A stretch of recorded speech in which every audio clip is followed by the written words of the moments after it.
అంటే ఒకవేళ ఇప్పుడు పవన్ కళ్యాణ్ ఇష్యూస్ వల్ల సపరేట్ అయితే మరి ఇక్కడ కూటమి పరిస్థితి ఏంటి? కూటమి పరిస్థితి అయితేనా 100% తెలుగుదేశం మళ్ళీ అధాపాతాళం అన్నాడు. ఇప్పుడు అధాపాతాళంకి ఇంకో వర్డ్ ఉందో లేదో నాకు తెలియదు, ఎందుకంటే నేను అంతగా చదువుకోలేదు. అంతకన్నా దారుణంగా వెళ్ళిపోతారు. ఇలా 11 సీట్లన్నా వచ్చినాయి. అప్పుడు నిజంగా కుప్పంలో చంద్రబాబు నాయుడు ఓడిపోతారు అన్నారు. ఆ కుప్పంలో కూడా ఓడిపోయే అవకాశం ఉంటుంది. అది ఎందుకంటే ఈ తెలుగుదేశం, చంద్రబాబు నాయుడు, మంగళగిరి వీళ్ళందరూ కూడా ఎందుకు గెలిచారో కూడా మన అందరం ఎలా కళ్ళు పెట్టుకొని పెద్ద చూసాం ఆల్రెడీ. ఎంత మెజారిటీ రావడానికి, దీనికి చూడడానికి, దానికి చూడడానికి, అవునా కదా? ఇప్పుడు దీంట్లో మీకు ఒక చిన్న విషయం అన్న, వీళ్ళందరూ ఈవీఎంలో మోసం చేశారని చెప్పారు.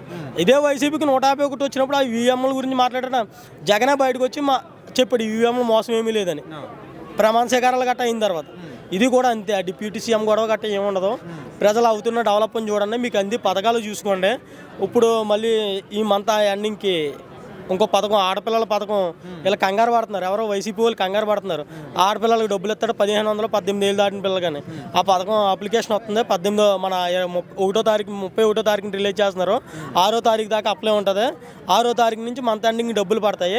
100% ఇటువంటివి చూసుకోండి తప్ప ఇటువంటి మన ఫేస్బుక్లో ఖాళీగా ఉన్నాం కదా రీల్స్ చూస్తా ఇటువంటి టైం వేస్ట్ చేసుకోకండి. చూడండి, చూడొద్దంటారు. ఎందుకంటే 350 నెట్ బ్యాలెన్స్ చేయించుకుంటున్నాం. చూడాలి, దాన్ని వాడుకోవాలి.